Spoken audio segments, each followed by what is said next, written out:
شلون الفرق يكون افضل في المستقبل القريب؟ صار بين الشوطين. باللاعبين؟ بين الشوطين. قصدك الجمهور؟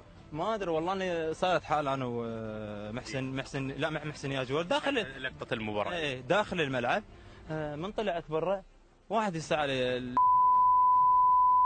الصراحه. انا ما احس على اخواننا القطريين، بالعكس. مو على القطريين، انا حتى جمهور الخور ترى جو اعتذروا من اديب وجو من حسن. لا هو خاصة اذا جمهور الخور او اذا كان قطري او اذا كان غير قطري. الصراحه انا اول مره اشوف هذه الحاله. اعتقد الاداريين صارخوا عليه، بس يعني زايده من عنده. هو اذا صار هواش او احتكاك داخل الملعب ما من المفروض هو يغلط عني، يعني وجه بوجه يعني الصراحه. المشكله في المنصه هو كان. والمشكله قاعد فوق مع الناس اللي مشجع واديب، بس اديب كان بيتفاعل. اديب يا الله مسكنا اديب العوضي بيدرب. انا بعد نهايه الشوط الاول جاني الاداره اديب والكابتن محمد السليطي.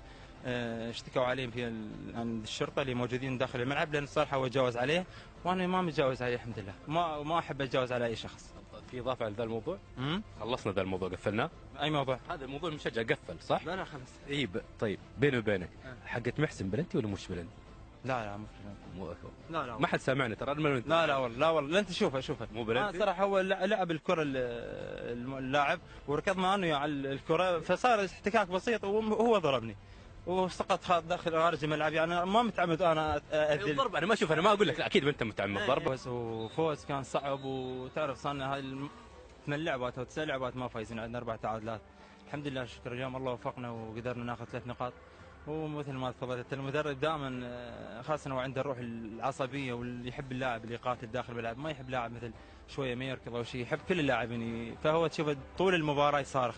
نعطيه الصحه والعافيه، الله يوفقه ان شاء الله ويانا. بصراحه عمل لنا نقله نوعيه للفريق، اذا كانت معنويه فنيه داخل الملعب، تكتيك، بس على تفاعل. واحيانا المدربين اذا تفاعل يشتت اللاعب تفاعله وصراخه، لكن قيس واضح انه يدعم اللاعب. لا بالعكس، هو يتفاعل ويا اللاعبين، واللاعبين يعرفونه. ما دام احنا تعاشرنا وياه ولو فتره بسيطه، بس احنا عرفنا اسلوبه. هو دائما عصبي، بس تشوفه خارج الملعب بعد المباراه وبعد التمرين انسان طيب يحب كل اللاعبين. نتمنى له ان شاء الله التوفيق وكل اللاعبين ان شاء الله. وانا احب ان اشكر اللاعبين اليوم بصراحه ادوا ما عليهم.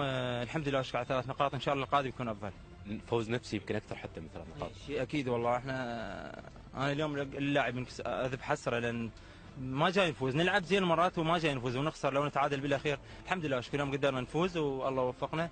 وشيء اكيد باقي الموسم طويل، باقي 3 مباريات القسم الاول وعندنا قسم ثاني ان شاء الله. ان شاء الله الفرق يكون افضل في المستقبل القريب. صار بين الشوطين. باللاعبين؟ بين الشوطين. قصدك الجمهور؟ ما ادري والله، اني صارت حال انا ومحسن لا مع محسن ياجور داخل لقطة المباراة. ايه داخل الملعب.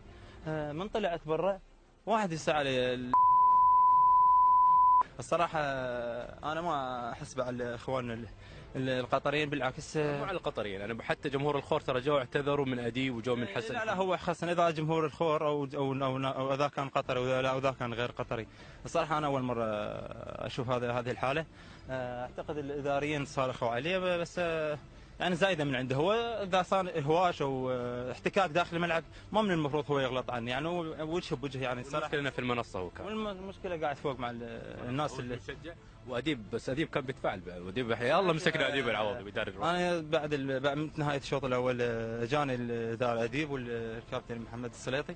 اشتكوا عليه في عند الشرطه اللي موجودين داخل الملعب، لان الصراحه هو تجاوز عليه وانا ما متجاوز عليه الحمد لله. ما احب اتجاوز على اي شخص. في اضافه على ذا الموضوع؟